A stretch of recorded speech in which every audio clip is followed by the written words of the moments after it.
Bombshell new development into the story of the failed brokerage firm that was run by the former New Jersey Governor John Corzine. Congress is looking into the millions and millions of dollars of missing funds. Let's go right to Lisa Sylvester. She's been working this story for months. What's the latest, Lisa?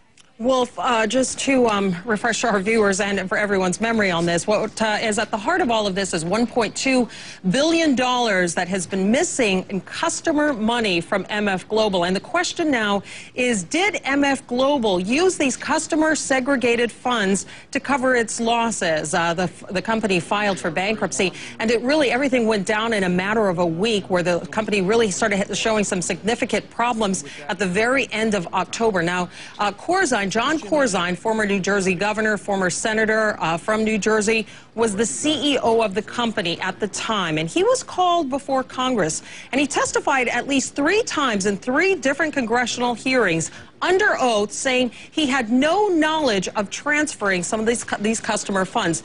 We have some tape that we can go back and play for you now.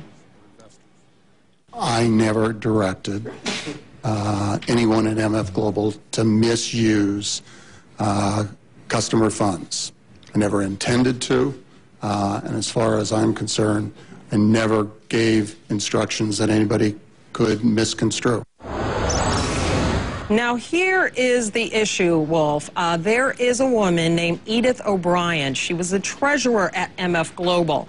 And she said that there was an email from October 28th, and this is a direct quote, per JC's direct instructions. She's referring to John Corzine, and that those instructions were to transfer $200 million from a segregated customer account. This is customer money we're talking about, to JP Morgan in London to cover MF Global's losses. And this would be huge because, for one, there's always been the question of exactly how did this money from MF Global, the customer money, how did it go missing? And who was it at MF Global who actually gave the okay? Because as we all know that it's been a bedrock of finance that you always keep your customer money separate from your company money. Well, we know in the case of MF Global that that did not happen. Now the question was, who is responsible?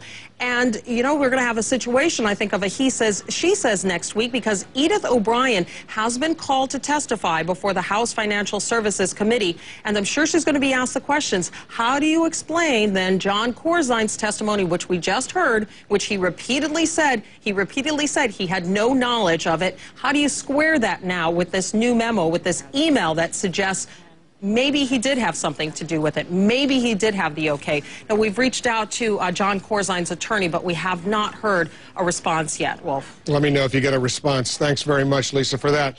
Meanwhile, new questions about Whitney Houston's longtime cocaine addiction just one day after an alarming autopsy report confirmed what many people feared. But those who rushed to her defense following her death don't seem as quick to speak out right now. Let's bring in our entertainment correspondent, Corzine Winter. She's joining